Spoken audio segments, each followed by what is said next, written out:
Anybody have any questions? Great. Then let's talk about what we need to talk about today.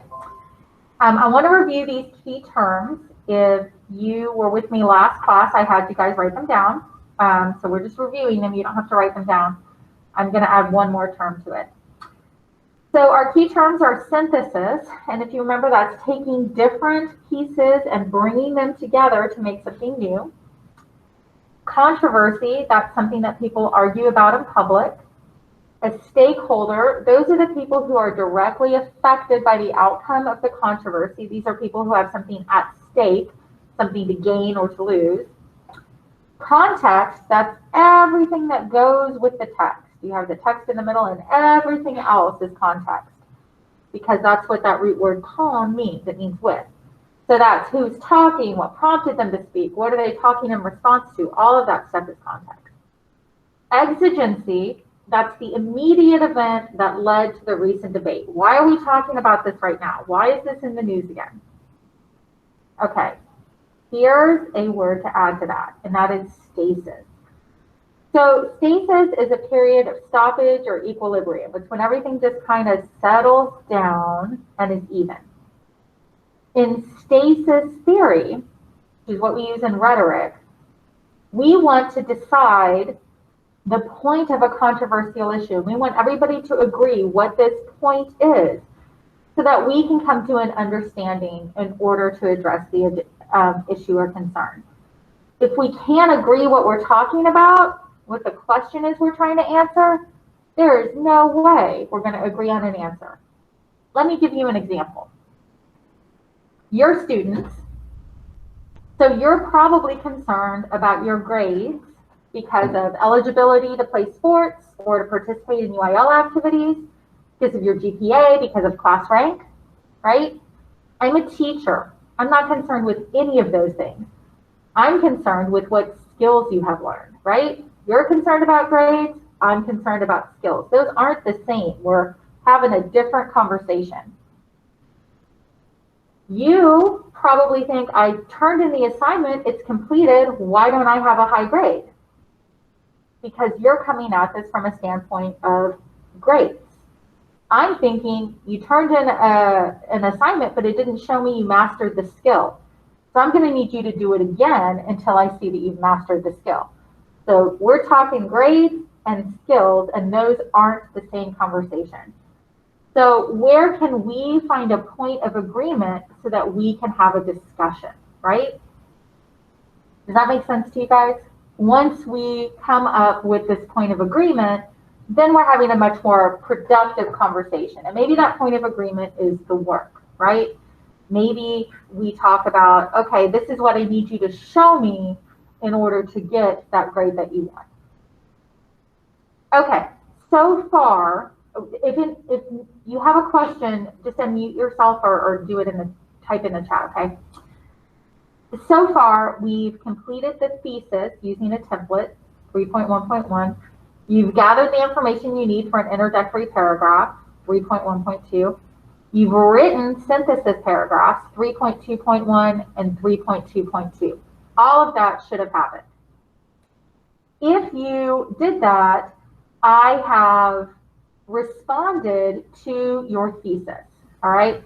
So I'm going to give you a minute to go into the discussion for 3.1.1 and see my feedback.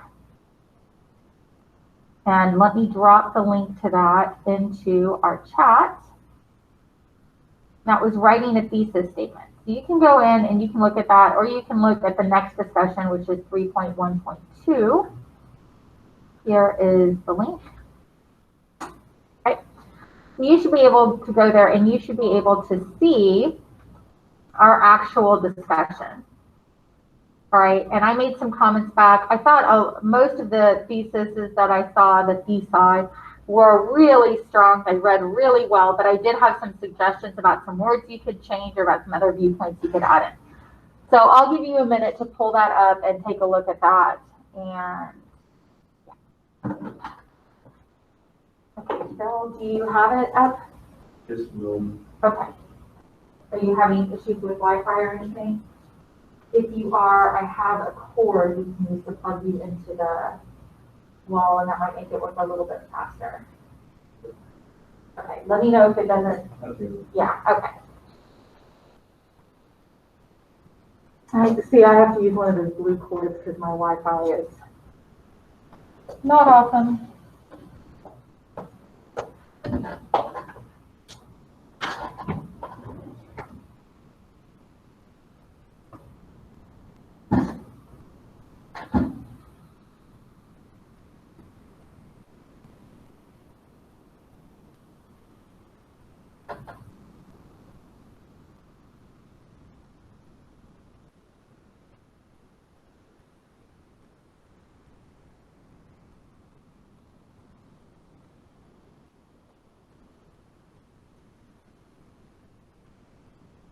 Okay, has everybody had a chance to look? Does anybody need more time? How you doing, Bill? You good? Yeah.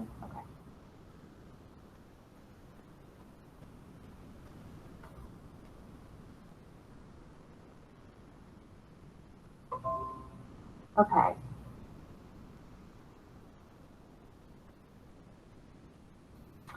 Okay, so I'm going to move on then. You guys can stick with me. If you haven't written the thesis, don't do that right now. You'll have time in class to work, and you can do it at that point. Here's what we're trying to do today. We're going to look at a new way of synthesizing sources, and that's by focusing on questions, by stasis questions, those things that bring us together so we're talking about the same thing. You are going to complete a stasis theory analysis of your topic, and you're going to write your introduction. That's our goal for today. Your paper is due to UT with a peer review on October 29th. That is a week from Thursday. That means I need your first draft of the paper written and done by this Thursday, so that on Friday, we are able to start peer reviewing, and that gives us enough time to revise, all right? That is a tight turnaround, but at this point, you should have already written your thesis, and you've got all the information you need for an introduction, and that's what you're gonna do today, is write that introduction. You've already got a good start on the body of your paragraph, the body of your essay, because of the templates you did last class. So if you are staying on pace with me, and you should be, you'll be ready to turn this paper in on the due date, okay? Those of you that were able to turn it in and do a revision, you know your papers were better when you submitted them to UT, if you got that revision in. If you didn't get the revision in, then let me just assure you that the papers that have revisions did better. So that's why we want to get it in this Friday, so we have enough time to revise.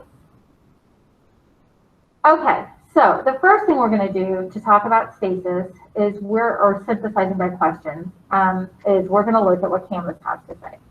So let me drop the link to Canvas into our chat so you guys can go there. Your page should look something like this. Synthesizing strategy focusing on the question. And I'm going to read a little bit of this to you, and then we'll talk about what it means. Focusing on the stakeholders allows you to make connections among the stakeholders and their different values and beliefs. Focusing on the viewpoints allows you to compare the points where people disagree and the points where they agree. In this section, we're going to look at the third strategy that is appropriate when you're looking at a particular kind of debate. But before learning about the strategy itself, let's take a moment to think about the circumstances in which it's appropriate to focus on the question. That's when one or two questions dominate the debate. When we argue, we frequently return to one or two questions. Our argument would confuse an eavesdropper unless somebody can clearly explain what central questions we are debating. Such questions are often important, though they remain unstated. So let's think about the debate about capital punishment or the death penalty. People argue about this central question: should the United States execute criminals? This very simple question has produced a very complicated discussion, And that's because this question relates to 3 other questions. 1, does capital punishment deter crime? 2, is capital punishment justly administered? And 3, is the death penalty a form of cruel and unusual punishment?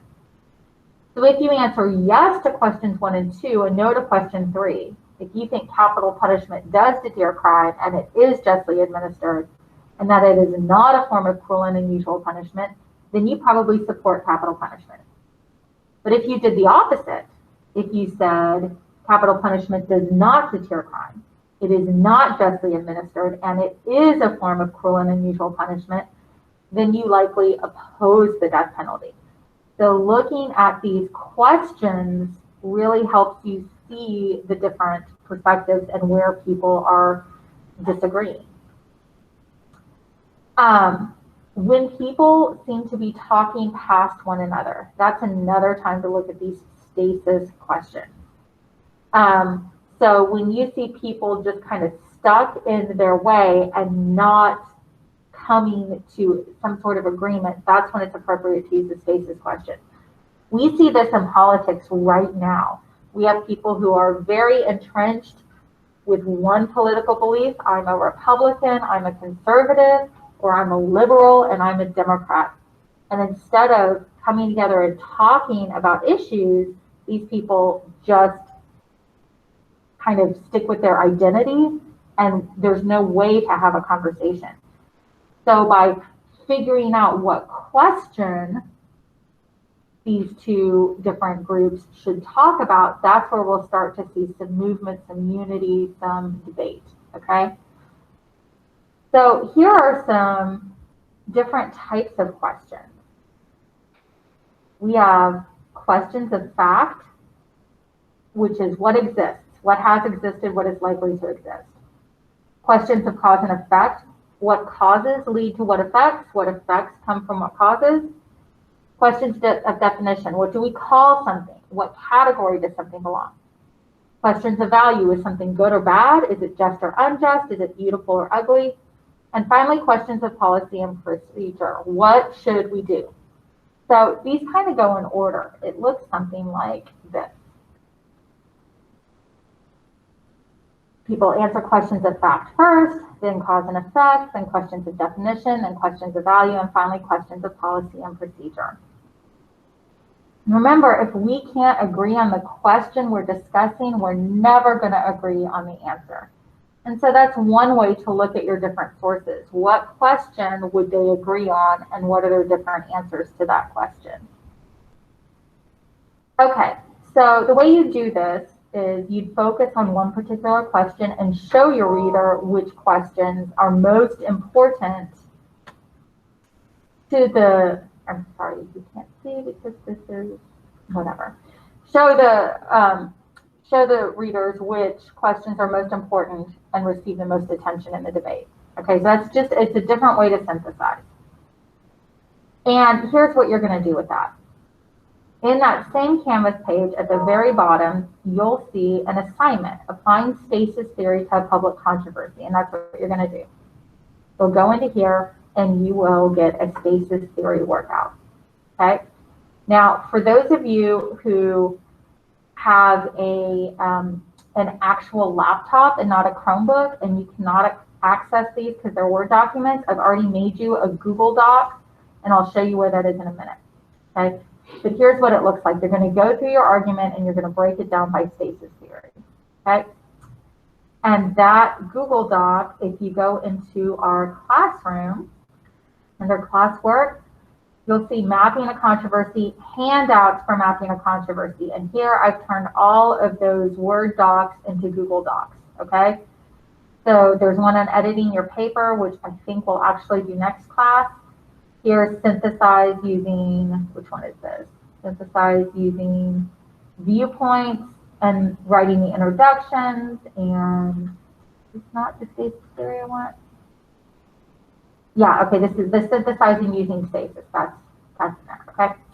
So they're all in there in Google Classroom, because I know some students have a lot of trouble accessing those Word documents. Okay, any questions so far? You guys can drop a line in the chat or unmute yourselves. How we doing? Okay, so at this point, we've got 3 different ways to look at the different viewpoints and how they come together. We can do it by who the stakeholders are, we can do it by the viewpoints themselves, or we can do it by these stasis questions. Okay, here's our goal. We want to map this controversy. Every single student who answered this question, it was the second discussion board, the one in introduction. And it asks you, are you doing display writing or an argument? Every single student got this question wrong of all the students who submitted. Everybody said it was an argument, and that's not what you're doing. You're actually, the argument is coming. That is the next paper we will write. But for mapping a controversy, we're display writing. We're showing what we have learned about the controversy. We're not persuading anybody to take our position. That's not what we're doing. Instead, we're looking at all the positions all around our globe or our controversy, okay? All of the positions. And that's it. You're just saying this is what it looks like. I have a map on this slide, and think about what a map does. It tells me where things are located. It identifies certain things like here are the different terminals, where's the parking, where are the roads, right? This is just a map of DFW Airport. And that's what you're doing in the paper. You're not telling me which terminal is the best terminal to use, which parking lot is the best parking lot to use. You're just giving me information. This stakeholder thinks this stakeholder thinks this is where they agree, this is where they disagree. That's it. Okay.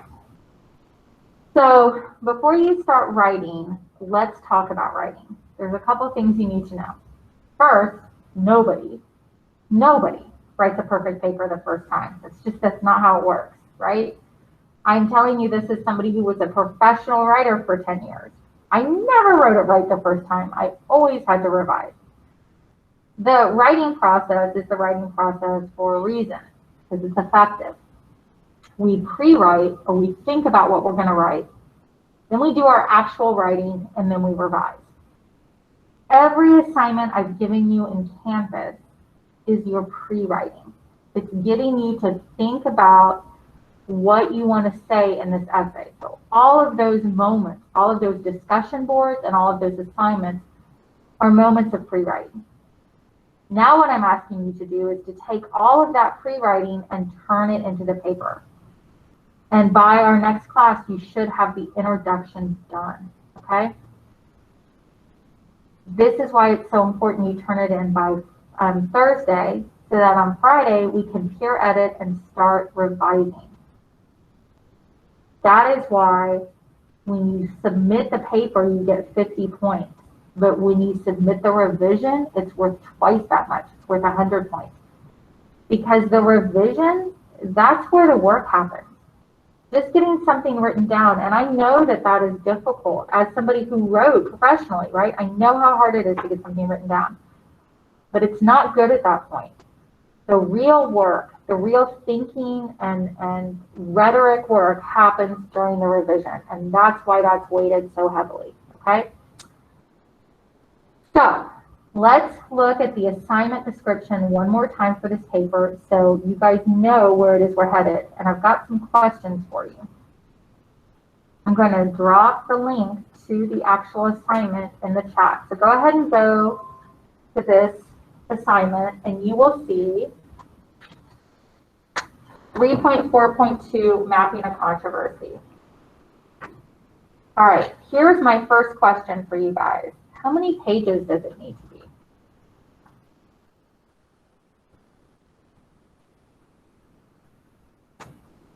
That's question number 1. Take a look at this and see if you can tell me how many pages. And you can answer, unmute yourself. Bill, if you know it, you can just shout it out, or you can type it in the chat. 46. Yes. Bill is telling me it is 4 to 6 pages. Do all of you guys see that? 4 to 6 page essay.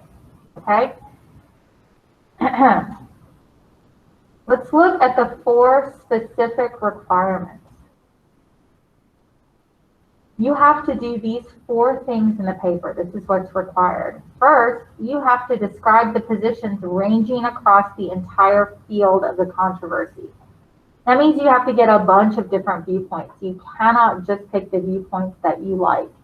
You have to look at the entirety of the controversy. You need to think about what should we do to fix the problem, or you need to describe the various positions concerning a subtopic within the controversy. Okay, and it's got an example for you. You need to be synthesizing. You can synthesize by stakeholder, by viewpoint, or by question. Pick one of those and use it. Try not to mix that up. Stick with one. You need to indicate the points of agreement and disagreement among the viewpoints. You need to document your sources. You need to conclude your paper by synthesizing the relationships among the various positions. That is what you need to do. In order to get a C, how many sources do you need to have? And if we look right here under minimum requirements for C or above, your essay must. How many sources do we need?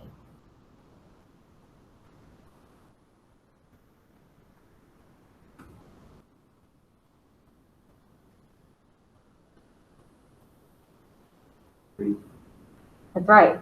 Bill is telling me again with the right answer here. That's right, Davion. You need 3 sources, and at least 2 of them have to be those stakeholder viewpoint sources. It's 4 to 6 page paper, but it's not single spaced. It is double spaced. It is typed and it is double spaced.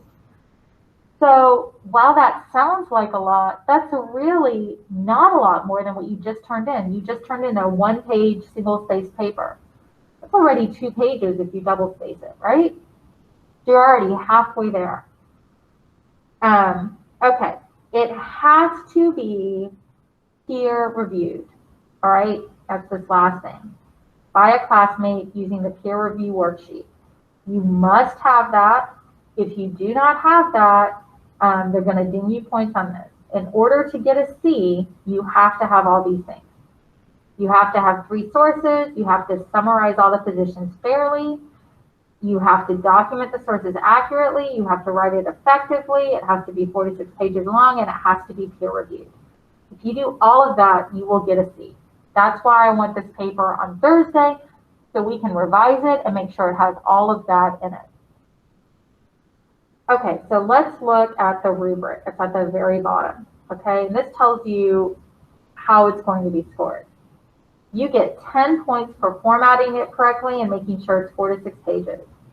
You get 10 points for having at least 3 sources, at least 2 of which are viewpoints.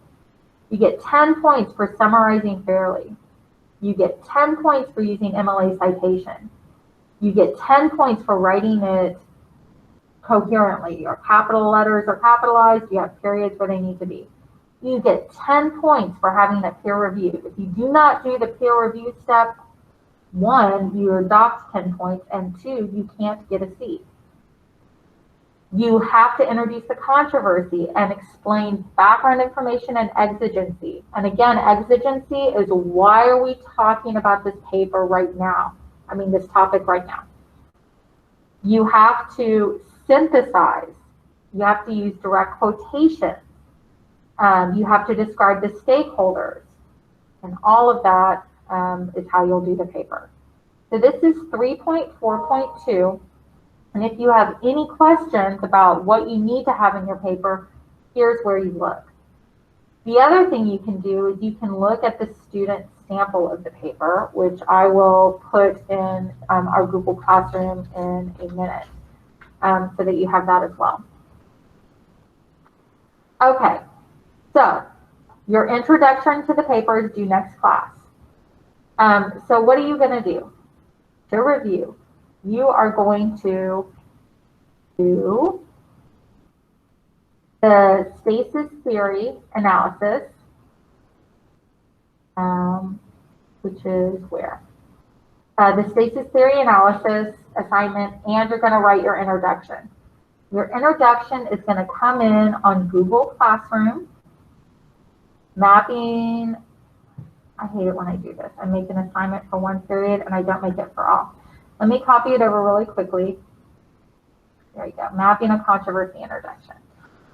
So you'll submit your mapping a controversy introduction in Google Classroom. And then your Stasis theory is 3.2.3 in Canvas. Okay, and that's it. If you get that done, you'll be in great shape. Now, if you need time to go back and do the thesis discussion board, the introduction discussion board, the introduction assignment, only 15 students did the introduction assignment. So I moved that assignment to the 6 weeks. I just didn't think failing 42 kids on an assignment was fair.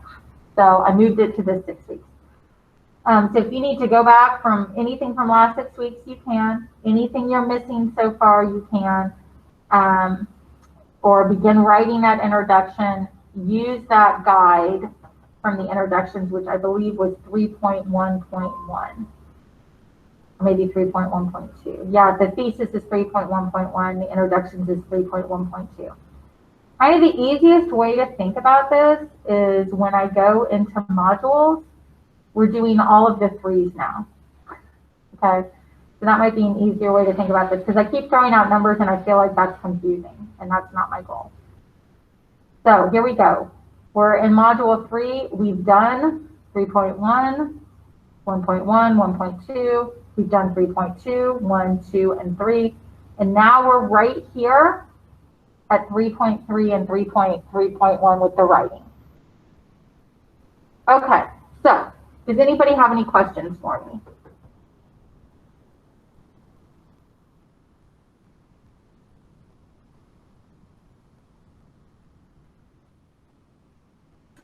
Okay, then I am going to mute myself and start reviewing the articles you've submitted to make sure that we are on the right track.